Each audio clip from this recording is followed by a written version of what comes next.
No company wants to have their employees injured on the job. Work should be an exciting, safe, and enjoyable experience for everyone involved. Working safely is an important commitment from every employee, including management, because teamwork and safety dovetail together to create an efficient, productive, and pleasurable work environment for everyone. Reducing and eliminating lost time incident rates is key to what accident prevention is all about. Generally, there are no accidents in the workplace. When an employee cuts their hand or slips, falls, or sustains an injury, these so-called accidents are usually work-related incidents. The difference between an accident and an incident is that an accident cannot be stopped from occurring, whereas an incident can usually be prevented. Almost all accidents in the workplace are preventable. That is why they are really incidents, and the vast majority of these incidents are caused by the employees that create them. For example, not paying attention when using power tools or not watching where you are walking can cause incidents to take place that are really the fault of the employee, not the equipment or work environment. In reality, some of the most common injuries that occur in the workplace are often the easiest injuries to prevent. 1/3 of all incidents in the workplace are due to slips, trips, and falls. Many slips and falls occur on wet or slippery surfaces. Oil, grease, and other fluids, when leaked or spilled, can lead to very serious injuries if they are not cleaned up immediately. Wet and slippery surfaces must always be clearly marked. Obstructions such as hoses, boxes, or pallets, when left on the floor, can easily become tripping hazards. In fact, lack of proper housekeeping is consistently shown in accident report forms as a major cause of slip and fall incidents. Other reasons are the weather, especially in outdoor work environments, and worn-out flooring that has not been replaced. If all employees were to watch where they are walking, walk at an appropriate and safe speed for surface conditions, clean up spills and leaks immediately, and reported such hazards such as worn-out flooring to management, most of these incidents would cease to occur. Another 1/3 of workplace incidents are attributed to material handling. Lifting incorrectly can cause musculoskeletal damage. Some important considerations to prevent back injuries when lifting anything are: never carry awkward or heavy items over a long distance. Never twist and stretch while lifting. Don't stoop down low or reach for items that are high above the head, as this puts the back in a vulnerable position for strains to occur. Strenuous pushing or pulling can damage the back. If an item is too heavy to pick up by yourself, get assistance from a coworker. For really heavy items, use a forklift, pallet jack, cart, or mechanical lifting equipment whenever possible. Allow for adequate rest times during lifting jobs. Don't lift with tired muscles. Follow safe lifting guidelines. Here is an example of a safe lifting technique from the program Manual Material Handling. It demonstrates the correct way to lift a medium-sized box. To lift properly, place your feet as close to the object you are lifting as you can. Bend your knees, not your back. Get a good firm palm grip on the object you are lifting, and pull it close to your body. Then stand up, using your leg muscles to do the work. When setting the object down, reverse the same procedure.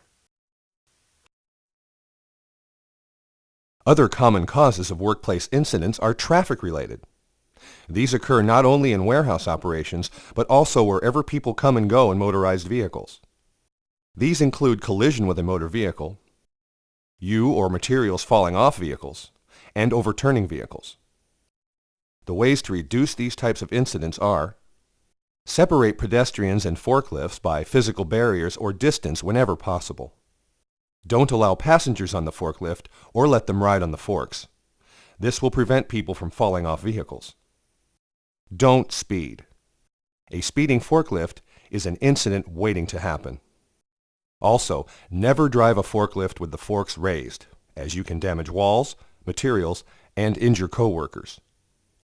Minimize reversing through one-way traffic whenever possible. Make sure all drivers are properly trained and authorized before they are allowed to operate equipment. It's not only a good idea, it's the law. Many fatalities each year are caused by electric shocks. All employees are at the risk of these incidents, not just electricians. You don't have to work on or near electrical equipment to be at risk of a shock or a burn. Burns are the most common form of electrical injuries. These general guidelines can help you reduce or eliminate these types of incidents. The electrical equipment being used is the proper tool for the job being done. The equipment is well maintained and is in proper working order. This means that the cord is in good shape and the tool is properly grounded according to manufacturer specifications. Personnel using the equipment have been fully trained in its proper use. Safety cutout devices, such as circuit breakers, cutoff switches, and GFCIs, are provided and in working order. Before we wrap up this overview, some other common incident causes are also important to mention. No running is ever allowed in the workplace. Move at a safe speed. Never stand on chairs or furniture to reach high places. Always use a ladder.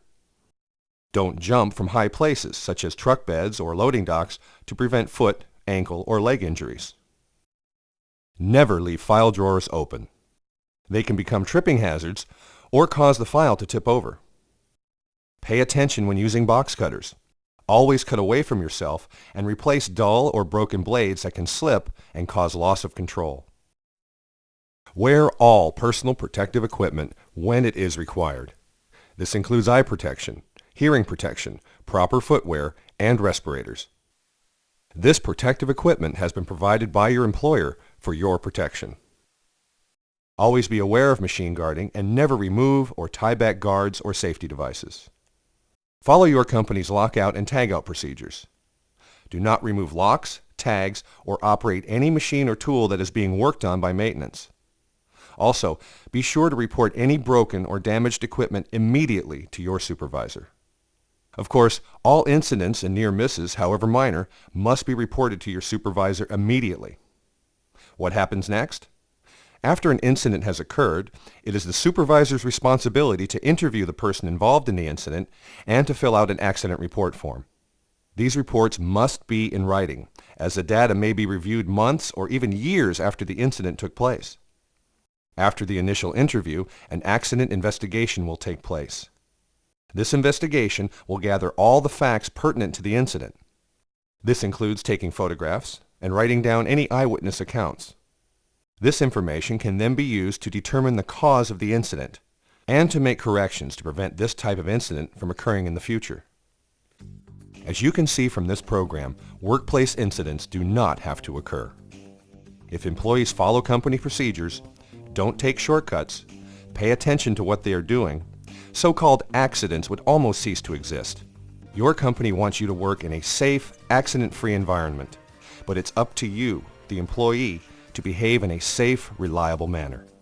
The key to accident or incident prevention is really you.